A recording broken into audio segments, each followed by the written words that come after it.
আসসালামু আলাইকুম। লিলি সেভেনের নতুন আরও একটি ভিডিওতে সবাইকে স্বাগত জানাচ্ছি। আজকে আপনাদের বহুল একটা প্রশ্ন যে আপু কী নিয়ে কাজ শুরু করব, কী নিয়ে কাজ করা উচিত। আমি কাজ শুরু করতে চাই, কিন্তু আমি ভেবে পাচ্ছি না যে আমি কী কাজ করব। তো চলেন সেই প্রশ্নগুলোর উত্তর একটু গল্পের ছলে দিব, তার সাথে আজকে দেখাবো যে একটা শাড়ি ডিজাইন করার পর তার পিছনে আরও কয় হাতে কিভাবে কাজ করতে হয়। ঠিক আছে, তো দেখতেই পাচ্ছেন ভিডিওতে কিছু টার্সেল, খুবই মাল্টি কালারের কিছু টার্সেল আমার স্টকে যা সবসময় থাকে বিভিন্ন শাড়ি কিংবা ফ্রক কিংবা থ্রি পিস কিংবা ওড়না যে কোনোটার মানে আঁচলে বা ওড়নার চারপাশে একটু ডিজাইন করার জন্য বা ফ্রকে বুকের উপরের অংশে একটু দেওয়ার জন্য কালারফুল টার্সেলগুলি লাগে। তার জন্য আমি বিভিন্ন সুতা এক্সট্রা যখন সময় পাই তখন একটু এগুলোকে বানিয়ে রাখি, কারণ কখন কোনটা কোন কালারের সাথে লাগবে সেটা কিন্তু আমি জানি না। তো সেই হিসেবে আজকে যে আমার শাড়ির কালারটা সেটা হচ্ছে একদম কচি কলাপাতা কালারের একটা শাড়ি। আর এই শাড়িটাতে আমি যে ব্লক প্রিন্টের কাজ করিয়েছি সেই কাজটা হচ্ছে যে মানে সি গ্রিন বা না, সি গ্রিন না, একদম কড়া যে সবুজ কালারটা সেই কালারের একটা মানে কালারে ব্লকের কাজ করা হয়েছে, সাথে হচ্ছে yellow colour and black colour. কারণ আর কালো কালারটা নেওয়া হয়েছে কারণ পাড়ের অংশে কিছুটা কালো অংশ আছে, সেজন্য কিন্তু কালো অংশটা সিলেক্ট করা হয়েছে। তবে সব মিলে অল ওভার আমার মনে হয়েছে যে এখানে যদি আমি সবুজ কালার, একদম সবুজ কালার একটু টার্সেলটা দিই তাহলে জিনিসটা দেখতে ভালো লাগবে। আর সাথে যদি দুই একটা একটু ইয়েলো দেই তাহলে ব্লকের যে কন্ট্রাস্টটা আছে সেই কন্ট্রাস্টে টার্সেলটাও চলে যাবে। তো সেই হিসাবে আমি একটু গুনে গুনে ভাঁজ করে নিয়ে নিলাম। আর এখন দেখেন আমি কিভাবে মার্ক করে নিচ্ছি যে একটা টার্সেলে বা শাড়িতে কিভাবে সমান দূরত্বে টার্সেল সেট আপ দেয়। তো দুই কর্নারে দুইটা টার্সেল আমি আগেই লাগিয়ে নিয়েছিলাম, তারপর দুই কর্নারটা ভাঁজ করে তার মাঝ বরাবর একটু পেন দিয়ে দাগিয়ে নিচ্ছি। তারপর সেই ভাঁজের মাঝে মানে আবার দুটো ভাঁজ দিয়ে সেখানে কিন্তু চারটা হয়েছে। হ্যাঁ, দেখেন কিভাবে ভাঁজ করে করে মানে কুচির মতো যে একটা কাগজকে চার ভাঁজ করে সেইভাবে কিন্তু মার্কিংটা করে নিচ্ছি যে এইভাবে। তো এইখানে এইভাবে ভাঁজ করে করে একটু মার্ক করে নিলে কিন্তু খুব ইজি হয়, দূরত্বটাও সমান থাকে। তো এই তো আমার এটা মার্ক করা শেষ, এখন আমি একের পর এক টার্সেলটা বানাবো। আর চলেন আপনাদের বলি যে কে কীভাবে কী নিয়ে কাজ শুরু করবেন। দেখেন আমি যে কাজগুলি করি এটা কিন্তু টোটালি বুটিক্সের কাজ। বুটিক্সের কাজগুলি কিন্তু ভ্যারাইটির কাজ হয়ে থাকে। তো এই শাড়িটা দিয়ে যদি আমি আপনাদের এক্সাম্পল দেই যে এই শাড়িটা, এটা একটা র কালার শাড়ি, এক কালার শাড়ি। এই শাড়িগুলি আমি সাধারণত টাঙ্গাইল কিংবা সিরাজগঞ্জ কিংবা বাবুরহাট এই সব জায়গা থেকে মানে বেশ কয়েকটা সোর্স আমার আছে, তাদের কাছ থেকে আমি পাইকারি কিনে নিয়ে আসি। আমি কিন্তু র মার্কেট থেকে নিই না। আর যারা এই এক কালার শাড়িগুলি সেল করে বা র ম্যাটেরিয়ালস ড্রেসের সেল করে তারা কিন্তু শুধু এই জিনিসগুলিই সেল করে, তারা কিন্তু অন্য কোনো কাজটা করে না। ঠিক আছে, তো আমি যখন এটা কিনে নিয়ে আসি তো এক কালার শাড়ি যে সেল করে সে কিন্তু এক প্রকার এক কালার শাড়ি দিয়ে একটা বিজনেস করতেছে।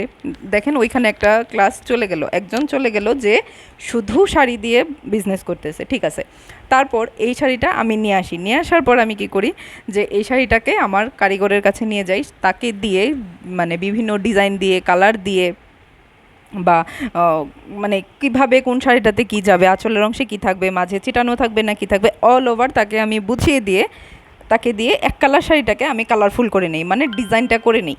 এখন ওনার কাজ হচ্ছে উনি রং নিয়ে থাকবে, উনি ডাইস নিয়ে থাকবে, ওনার একটা নিজস্ব জায়গা আছে বা ওনার ব্লকের কাজ করার উপর কিংবা দর্জি কাজ করার উপর ওনার একটা এক্সপিরিয়েন্স আছে, তার জন্য উনি এই কাজটা করে। এখন আমি যখন ওনার কাছ থেকে এটা করাই নিয়ে আসবো তো ওনার বিজনেসটা হচ্ছে উনি শুধুই বিভিন্ন মানুষের ব্লকের কাজ করে দিবে। উনি কিন্তু কোনো শাড়ি নিয়েও আসবে না, কারো কাছে শাড়ি বিক্রিও করবে না, উনি জাস্ট শাড়ি বা ড্রেস বা ফ্রক যেটাই আপনি করবেন তাতে ব্লকের কাজটা করে দিবে। দ্যাটস এটা হচ্ছে ওনার একটা বিজনেস। তো আমরা ইতিমধ্যে কিন্তু দুইটা বিজনেস দেখে ফেললাম। ঠিক আছে, তারপরে আসেন এই যে টার্সেলগুলি, এই টার্সেলগুলি কিন্তু আমরা চাইলে ইজিলি বানাতেও পারি, আবার এই টার্সেলগুলি কিনতেও পাওয়া যায়। এখন কিনতে পাওয়া যায় বললাম যে র ম্যাটেরিয়ালসের দোকানগুলিতে কিনতে পাওয়া যায়। তো আমি দেখলাম আমি যে টার্সেলগুলার বিজনেস করে তার সাথে আমার পরিচয় হয়েছিল বিভিন্ন ট্রেনিংয়ে। আপনারা জানেন যে আমি আমার উদ্যোগের অভিজ্ঞতা বা উদ্যোগের যাত্রা সহজ করার জন্য সরকারি বিভিন্ন ট্রেনিং নিয়ে বিভিন্ন আইডিয়া নিয়ে কাজটা করে থাকি। তো ওইখানে দেখলাম একটা আপু আছে যে শুধু মানে কেজি মন কেমন শুধু সুতা কিনবে, ইভেন সে ঢাকা থেকেও মনে মনে সুতা নিয়ে আসবে, এনে শুধু এই টার্সেল বানাবে, বল টার্সেল, চুমকি টার্সেল, নর্মাল টার্সেল, ছোটো টার্সেল, বড় টার্সেল, মানে ভ্যারাইটি টার্সেল।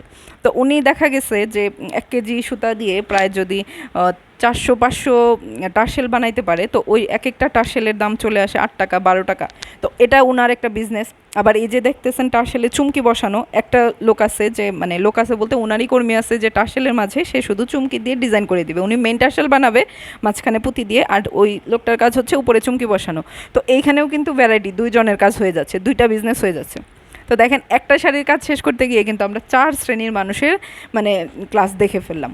তারপর দেখেন আমি যখন এই শাড়িতে টার্সেলটা সেট আপ দিব, আমি টার্সেল বানাই বা কিনে নিয়ে আসি বা যেটাই করি, আমি যখন এটাকে সেট আপ দিব তখন আমার আঁচলটা সেলাই করে নিতে হবে, বা জামদানি শাড়িগুলি বা একটু পাতলা জর্জেট শাড়িগুলি সেখানে কিন্তু আমাকে ফলস দিতে হবে। তো যার এরকমও কিছু আছে যারা শাড়িতে ফলস লাগায়, তারা শুধুই ফলস লাগায়, মানে তারা অন্য কোনো কাজ করবে না, একটা জায়গায় তারা থাকবে, তাদের কাজ হচ্ছে পরিচিতি হচ্ছে তারা এই ড্রেসটাতে ফলস লাগাবে। তো সেই রকম হিসেবেও যদি আপনি একটা কাজ করেন, তো টেইলারিংয়ের কাজ বা ফলসের কাজ, এই হচ্ছে দুইটা মানে সেকশন চলে গেল।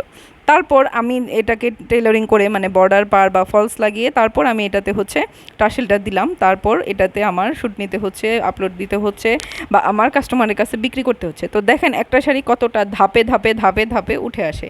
এখন আপনি সিলেক্ট করবেন যে আপনি কোন কাজটা ভালো পারেন, আপনার সোর্সিংয়ে কোনটা ভালো আছে, কিংবা মানে আপনার কোনটা করতে বেশি ভালো লাগে। আপনার যদি কাজ করতে ভালোই না লাগে, আপনি তো জোর করে কিছু করতে পারবেন না। এখন আপনার যদি জুয়েলারি বানাতে ভালো লাগে, তো আপনাকে সেটা দিয়েই কাজ করতে হবে। আপনার যদি ড্রেস সেলাই করতে ভালো লাগে, তাহলে সেলাই করতে হবে। যদি বাটিক করতে ভালো লাগে, তাহলে বাটিক করতে হবে।